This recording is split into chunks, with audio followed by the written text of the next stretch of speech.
Assalamualaikum warahmatullahi wabarakatuh. Asyhadu an la ilaha illallah wa asyhadu anna Muhammadur Rasulullah.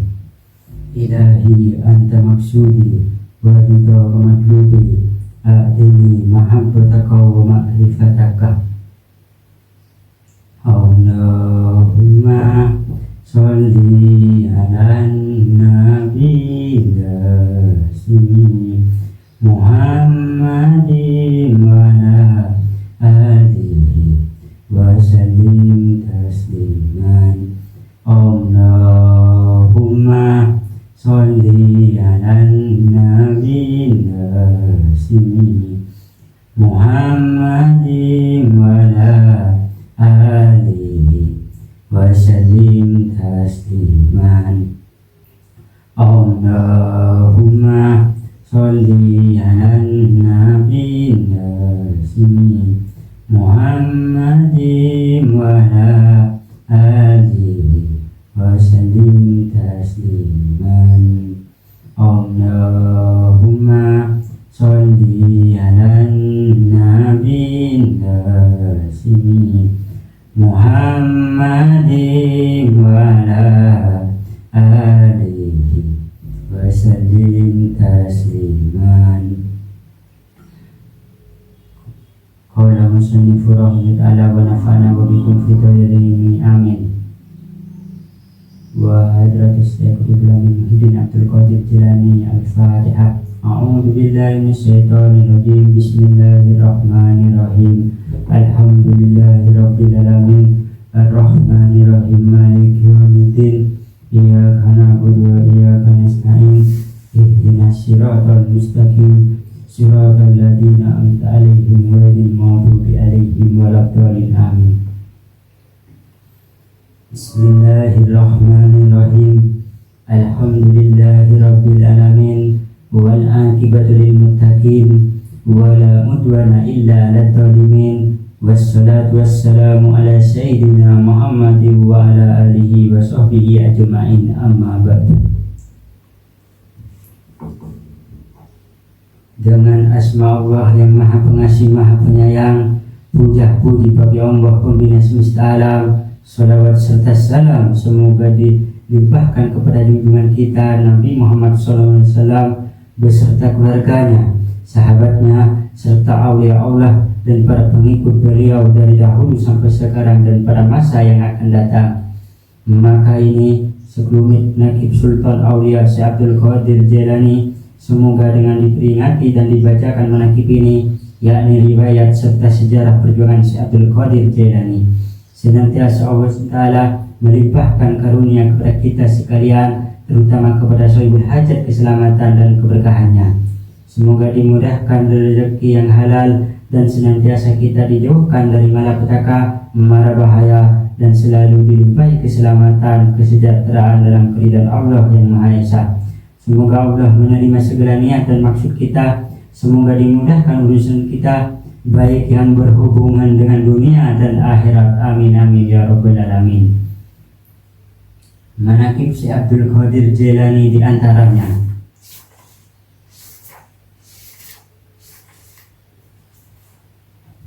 Manqabah ke-15. Nama Syekh Abdul Qadir seperti Ismul Adha. Di dalam kitab Haqaiqul Haqaiq diriwayatkan ada seorang perempuan datang menghadap Syekh Abdul Qadir mengadukan hal anaknya. Saya hanya mempunyai seorang anak, kini ia hilang tenggelam ke dasar laut. Saya percaya dengan penuh keyakinan bahwa saya bisa mengembalikan lagi anak saya dan menghidupkan kembali hidup seperti sedia kala. Untuk hal ini saya mohon pertolongannya. Mendengar keluhan serta permohonan perempuan itu, Syekh berkata, sekarang juga kamu pulang dan anakmu sekarang sudah berada di rumahmu. Perempuan itu pulang dengan tergesa-gesa. Setibanya di rumah, anaknya itu tidak ada. Sementara itu segera ia menghadap lagi kepada Syekh sambil menangis melapor bahwa anaknya itu tidak ada di rumahnya. Syekh berkata, sekarang anakmu sudah berada di rumahmu, sebaiknya kamu segera pulang. Perasaan rindu pada anaknya mengebu-ngebu, namun setibanya di rumah anaknya belum juga ada. Dengan penuh keyakinan, ia tidak merasa putus asa dan datang lagi menghadap Syekh sambil menangis, menjerit-jerit mohon supaya anaknya itu hidup lagi. Sejenak kemudian Syekh menundukkan kepalanya dan tegak kembali sambil beliau berkata, sekarang tidak salah lagi, pasti anakmu saat ini juga sudah berada di rumah. Dengan penuh harap ia pulang menuju rumahnya, dan setibanya di rumah ternyata anaknya dengan selamat hidup kembali berkat karomah Syekh Abdul Qadir. Menghadapi peristiwa ini, Syekh Abdul Qadir bermunajat mengadukan halnya kepada Tuhan yang Maha Kuasa sambil menumpahkan isi hatinya. Sungguh saya merasa malu ya Allah, oleh seorang perempuan sampai 3 kali ia mengadukan hal anaknya. Apa latar belakangnya dan apa pula hikmah dari segala rahasia keterlambatan itu? Allah menjawab, semua ucapan dan janjimu kepada perempuan itu, kesemuanya itu benar, tidak salah. Dan untuk diketahui pada waktu pertama kali kamu mengatakan pada perempuan itu bahwa anaknya sudah berada di rumah, waktu itu malaikat baru mengumpulkan tulang belulangnya yang berserakan.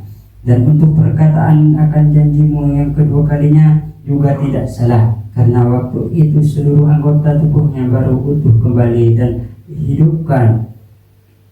Dan untuk ketiga kalinya, pada waktu perempuan itu tiba di rumahnya, si anak itu baru diangkat dari dasar laut dan dikembalikan ke rumahnya.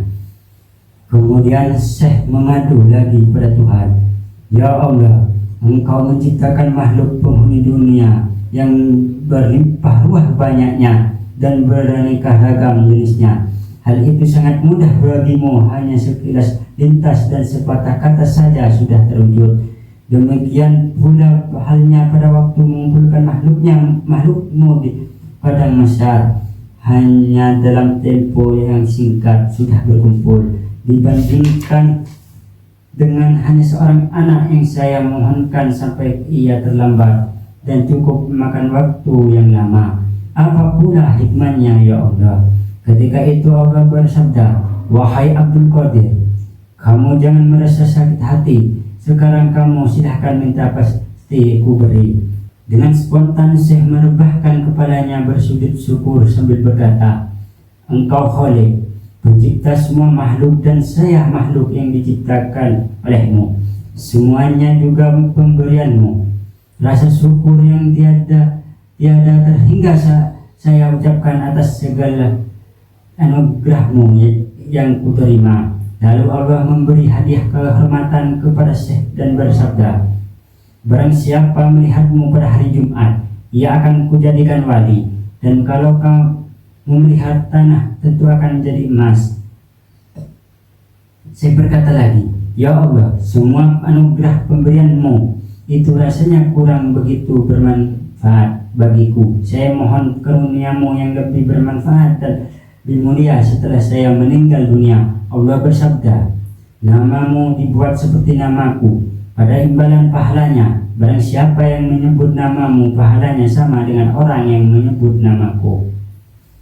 Dari kesimpulan ini, bahwa ketahui wali Allah artinya adalah kekasih Allah. Yang namanya kekasih, apa yang diminta pasti akan dijawab, pasti dikabulkan. Bagi kita mustahil, tapi bagi Allah tidak mustahil, karena Allah Maha berkehendak. Oleh sebab itu, jangan asal menyalahkan karomah-karomahnya para wali. Jangan dituduh hurafat bahwa Allah itu dekat, bahkan lebih dekat dari orang Nabi. Dan ketahuilah, sesungguhnya ada sebuah hadis yang mengatakan, as-salatu mi'radul mu'min. Salat adalah perjalanan orang mukmin, maka dia akan diperjalankan ketika salatnya yang 7 lapis hati tersebut. Oleh sebab itu tidak ada kata mustahil. karena sejatinya si Abdul Qadir Jailani adalah sejatinya Rasulullah SAW. Hanya ini yang saya bisa sampaikan, kurang lebihnya mohon maaf apabila ada suatu kekurangan atas kebodohan saya, apabila ada suatu kelemahan atas kebodohan saya, dan apabila ada suatu kebenaran atas hidayah dari Allah SWT. Khairul minni wabillahi taufiq wal hidayah wal ridha wal inayah. Assalamualaikum warahmatullahi wabarakatuh.